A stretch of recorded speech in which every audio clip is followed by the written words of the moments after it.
There's a lot to get to. And before we even talk about football, because honestly, at this point, it's irrelevant. It's a top 25 matchup, top whatever it is their record are matchup, undefeated. I mean, all of the storylines. But there's nothing bigger than Lane Kiffin's daughter hard launching a relationship with LSU's star defensive player Whit Weeks. This happens last night, game week. Chessa, explain what on earth took place in terms of in your sports department when this news broke last night.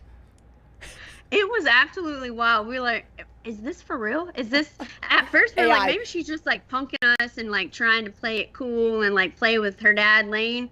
But then we were like, oh no, this is the real deal. Like they're together, hard launch. And I even like the comments under with Whit Weeks being like, oh, that's a cool guy or a nice guy or something. And then she was like, thanks, bud. Like they're flirting there. And then he posted it on his story and we were like, oh, this is for real. Oh, this is no joke. So, I mean, I think it's funny because she previously had dated Walker Howard, who was a former LSU quarterback. Walker transferred to Oxford. They were together. The whole rumor was that he stayed an extra year because we knew he wasn't going to play under Jackson Dart. Like, he was the starter. He was the guy. He returned, and he stayed. Then he transfers out. He's now at UL. So, obviously, Landry likes her some LSU Tigers. LSU folks, bro. Yeah. I mean, when a girl's got a taste, a girl's got a taste. So how about that? Yep. I was just about to ask you, Chessa, what is it with LSU athletes? They become like celebrities. It kind of started with Joe Burrow, and then it went to Livy Dunn, and now we have Whit Weeks. It's like all these people who become national celebrities right out there, right out of Baton Rouge. I can say one thing. I don't think that Joe Burrow and Livy Dunn were for the same reason. That's all I was going to say. But go ahead. No, very different reasons. Very different reasons. 100%. She barely. But they're known out. The point remains. Yes. But it's crazy, especially like Livy Dunn ended up dating Paul Skeens, and Paul Skeens was a stud in his right mind. Again, I agree with Eli. She's famous because of her what she looks like more so than her athletic ability, because she didn't do a whole lot. Wasn't she kind of like an average gymnast, but above average in other ways that other people? I mean, she played more than I did in college, so I can't really say a whole Honestly, lot. Probably me too. Gerhard claims these other people. Other people is me. I mean, other people's me too. I just want to try to be appropriate. Okay, she's good looking. All right. I mean, we're gonna do. I'm gonna lie about the show. We're not gonna lie about this. She's cute. So I mean, it does seem like the timing of this might be a little sus, because I don't know. You could wait. You could have done it before this week, and then it was like, all right, well, Monday of game week seems like a good idea. But jang, post. And you know what's wild to me? So last year when Ole Miss came to town, I'm shooting pregame, and I had never seen this before. And at head coach Lane Kiffin walks down the entire sideline and is standing 5 feet from me, almost in the end zone for LSU while they're doing their stuff, and starts jawing with Whit Weeks and Braden Swinson. And I was like, that's weird. Like, one, I've never seen a head coach come down and like watch jawing, like talking crap. Yes. Really? Yeah.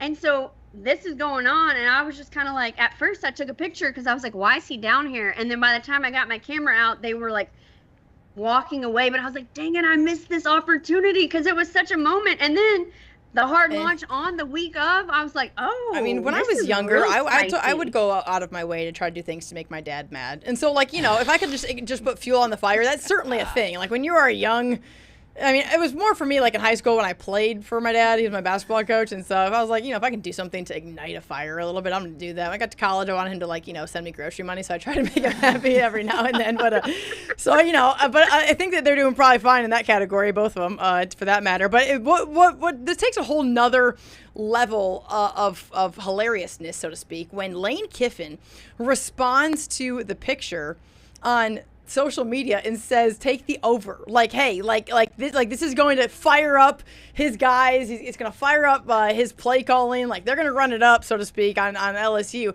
Lane Kiffin is so unserious. He's so unserious. Yeah.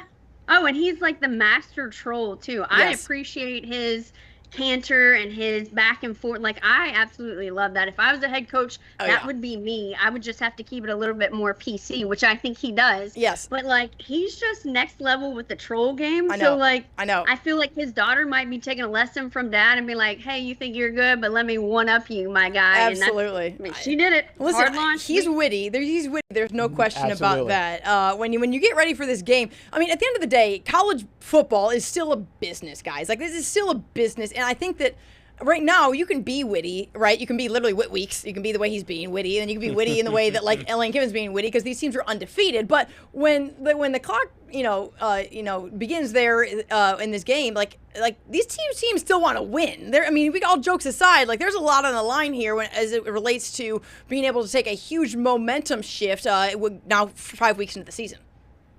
Oh, absolutely. In this game last year, I don't know if y'all watched it, but it went into overtime. LSU didn't lead at all in the regular season. They actually, or in the regular ball game, they ended up taking the lead in halftime and won the ball game with the touchdown pass in the end zone. So that's what's impressive. Ole Miss led the entire regulation, and then Ole Miss goes down, or LSU goes down and ties it up, and then goes and wins it on the touchdown pass from Garrett Nussmeier to Kyron Lacey. So this game was spicy 2 years ago when LSU went to Ole Miss. It was an absolute shootout.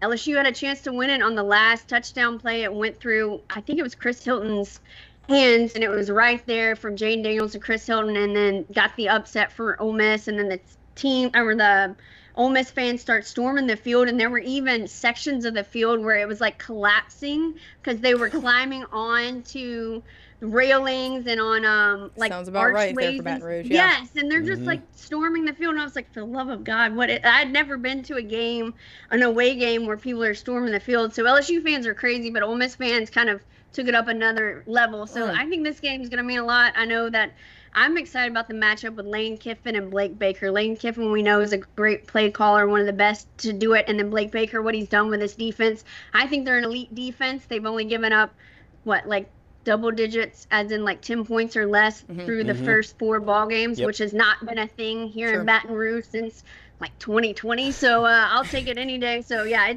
I think those two are going to be the guys to really watch to see how this ends up. Absolutely. Chessa, a few weeks ago we had you on, and the world was burning over there over the rumors that Garrett Nussmeier was hurt. It was like, oh, he's out for the year.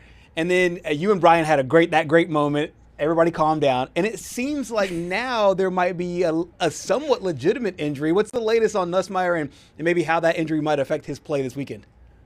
Yeah, Brian Kelly brought it up. Actually, not this past Monday before, leading into last week's ball game against Southeastern, and said that Garrett Nussmeier was dealing with a torso injury, and everybody's like, oh, that's the reason why he hasn't looked the part and this or that. And then we found out this happened in fall camp. So he's been battling this injury. This is nothing new, but Brian Kelly said he's going to play against Southeastern. He's kind of over the injury. He's on the downside of this injury, so it's going to be a different play from Garrett Nussmeier because he is pretty much healthy. And he said that the only time he's going to actually be able to get back to 100%, that's after this week at Ole Miss when they get the bye week. I think what we saw from Garrett Nussmeier against Southeastern, I think it had to do more with play calling and what they were really trying to do with the offense. I think they were being a little bit conservative, being vanilla, and didn't want to put too much out there, especially when you're going to play against a Lane Kiffin and Oxford where you need to maybe save some of those bullets in the gun per se. And so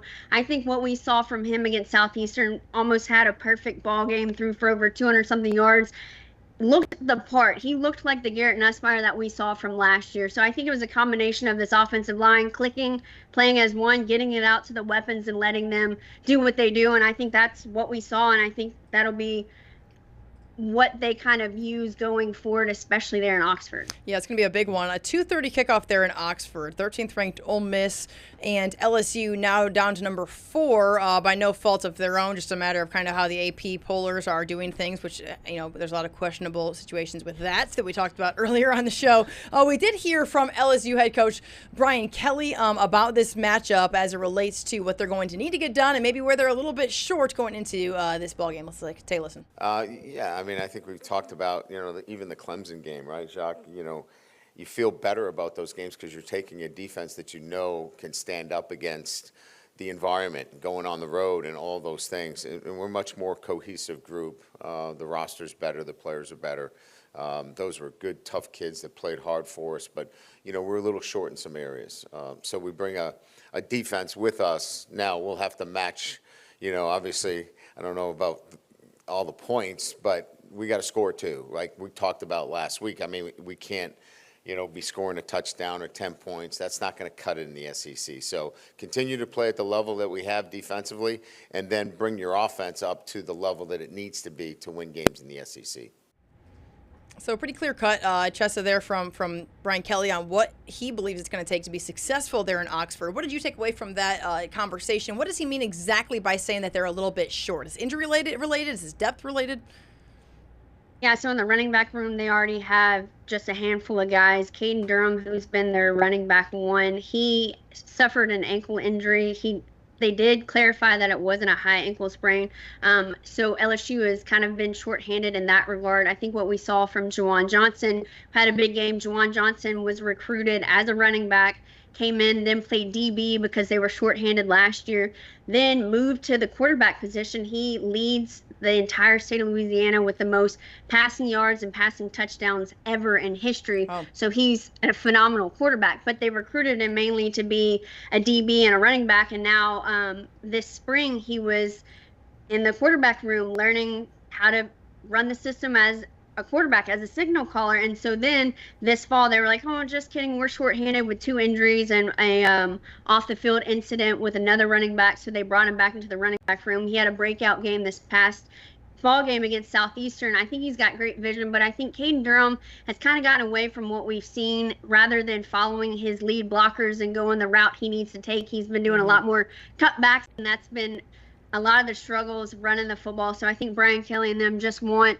to be able to rely upon some guys, and I think having Caden Durham hurt and then having to go to Juwan Johnson and 2 other guys, and that's the only people you have in your running back room, you're a little shorthanded. So yeah. I think they're definitely going to need to establish the run, but I wouldn't be surprised if this offense looks a lot better than what it has through the first 4 weeks. All right. Great stuff there from Chessa Bouche as we get ready for this huge battle in Oxford. Just for safekeeping, Patrick, let's just see that picture one more time as we go to break here. Chessa, how much is this hard launch going to play a role in this big game, sis? I am not taking my camera off of record throughout pregame because I know something is coming in there either from Whit or Lane, and I'm going to have it on camera. You know what? And we can't wait to see it, especially if it's not game video. We're going to have it on the show next week. If it is, we can't show, so get something in pregame, no doubt. I got y'all. Chessa Bouche, join us from Baton Rouge. Always doing a great job holding it down, ma'am. Thank you so much for your time, and we will catch back up with you after this big one there in Oxford. Awesome. Thanks for having me, guys. Y'all have a good one.